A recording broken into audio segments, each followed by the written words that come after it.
Olá pessoal, como vocês estão? Tudo bem? Então, nós vamos a mais uma aula, sobre a formação pastoral, tá? Então, nós vamos falar hoje sobre capelão.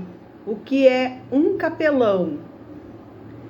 Capelão é um ministro autorizado, religioso, autorizado a prestar assistência religiosa e a realizar cultos religiosos em comunidades religiosas, colégios, universidades, hospitais, presídios, corporações militares e outras organizações. Ao longo da história, cortes, famílias nobres tinham também seu capelão particular. Quando e por que iniciou a atividade de capelão no Brasil? Bom, foi entre 1934 e 1937. Foi os padres, que iniciou a atividade dos capelões. Com a intenção de consolar, assistir, orientar, levantar autoestima, oferecer apoio moral, estender a mão, ao triste, ao doente, ao abatido, ao caído, ao preso, sentenciado à morte, enfermo, necessitado, e aqueles que estão sofrendo psicologicamente, uma depressão, um problema, que afeta muito o ser humano na sua psicologia, no seu estado, psicológico. Está passando por momentos difíceis, está em crise psicológica, então o capelão, ele dá assistência nesse sentido. Qual a origem e necessidade do capelão evangélico? Com o aumento dos evangélicos, a partir dos anos 70, começaram a ser implantados capelãos evangélicos em lugares oficiais. Havia um número considerável de oficiais militares, pacientes médicos, graduados e povo em geral que eram evangélicos, então ficava incoerente o evangélico ser consolado e assistido espiritualmente por pessoa de outro credo. Bom, a atividade de um capelão é consolar, assistir, orientar, levantar autoestima, oferecer apoio moral e estender a mão amiga ao triste, doente, abatido, preso, sentenciado de morte, enfermo e necessitado psicologicamente, como nós, já havíamos falado. É importante citar textos legais no meio do sermão, porque valoriza a palavra do orador, principalmente em reuniões fora da igreja, e aumenta o repertório, valorizando assim o auditório. Porque é conveniente, o pastor saber noções gerais desse direito. O pastor trabalha com pessoas de diversas áreas de profissões liberais e intelectuais. E quanto mais apresentar saber, mais conquistará a moral e a simpatia dos fiéis.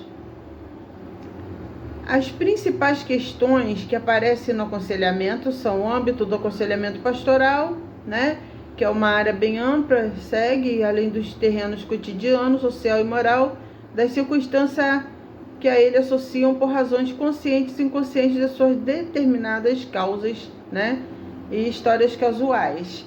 Religioso, um gabinete pastoral deve ser o mais apropriado, sendo a entrevista sobre o assunto, o pastor falará da vida espiritual dirigida pelo Espírito. Nesse campo não precisa temer, pois seu preparo teológico não deixará mostrar ser fraco e inexperiente. No social, o pastor é uma figura universal, o que implica dizer que ele atinge todas as esferas da vida dos seus semelhantes, dando sua parcela de participação nas alegrias e nas tristezas, na fartura, na carência, na solidão, no matrimônio ou nas crises conjugais. Na parte emocional, é a reação proveniente da afinidade com o apelo, produzindo ansiedade para a sua solução nas áreas emocionais. O pastor deve ter bastante cuidado espiritual para discernir as emoções verdadeiras das falsas, sem deixar-se envolver por eles. Mental. A enfermidade mental é um distúrbio causado por diversas emoções, não chegando a ser loucura propriamente dita, mas associando-se a ela em menor grau, demonstrando-se por complexo de inferioridade ou ansiedade não justificáveis e por desejos insatisfatórios. Nesses casos, o aconselhamento deve ser orientado a procurar um psiquiatra, buscando auxílio dos familiares de modo discreto, seguindo a abrangência do problema. Então, o pastor ele deve saber quando a pessoa está afetada psicologicamente, conversar com a família e encaminhar o mesmo a um profissional competente. Porque o pastor, ele trabalha no psicológico da pessoa, ele precisa saber discernir quando a pessoa está com transtorno psicológico ou psiquiátrico. Então, o que a gente faz? A gente tem que passar para a família, né, esse quadro e dizer que ele precisa de uma ajuda profissional, né, de um médico ou um psicólogo, tá bom? Bom, sobre pastor leigo e pastor culto, o pastor culto é aquele que procura apresentar-se apto diante de Deus, não só espiritual, mas também intelectualmente. Quanto melhor puder expressar suas mensagens, mais valerá a pena ouvir o que ele diz. Ele é instruído, letrado e sábio. É um homem livre de inibições, podendo manejar bem a palavra da verdade. Efésios capítulo 6, verso 17. O pastor leigo é alheio ao mundo secular, sem conhecimento e sem cultura. Se ele deseja se mostrar aprovado diante de Deus e dos homens, é imprescindível que ele adquira toda a instrução possível e absorva o máximo de que os mestres e os livros possam lhe ensinar, extraindo deles todo o conhecimento disponível.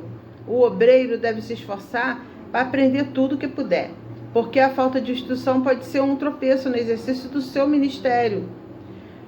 Bom, entre um pastor cheio de poder e um pastor frio com letra morta, como dizem, nós dizemos o seguinte: aquele que entrega sua vida totalmente a Deus é um pastor cheio do poder.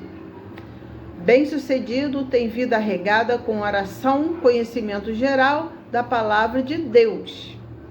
Esse é o pastor cheio de poder, aquele que é cheio da palavra, tá? E dedica sua vida totalmente a Deus. Pouco se faz para Deus sem oração e sem leitura da Bíblia, sem jejum e vigilância. Tudo isso, acompanhado da humildade, faz um pastor ou qualquer pessoa ficar cheia do Espírito Santo. Então, vocês veem o que vocês precisam para ficar cheio do Espírito Santo é ter uma vida de oração, leitura da Bíblia, jejum e vigilância, tá? E tudo isso é acompanhado da humildade, né? E faz de um pastor qualquer pessoa cheia do Espírito Santo, não só o pastor, mas qualquer pessoa, né, cristã que crê ser cheia do Espírito Santo. Então, estudar é mais que necessário. É dever do líder. Jamais pode contar somente com sua sabedoria, né? E a sabedoria humana e conhecimento, crescimento, precisará também da unção do endêmico, senão se tornará um pastor de letra morta.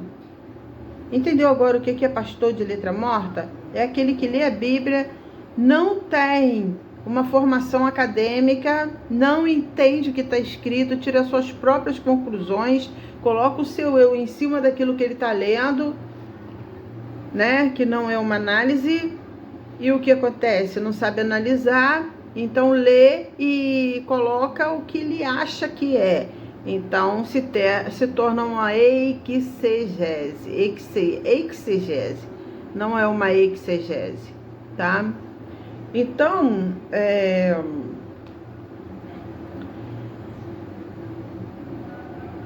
essa é a letra morta, tá? É aquele que não sabe analisar. A edificação da igreja e seu Espírito Santo, através da oração, vigilância e jejum. Tem que fazer.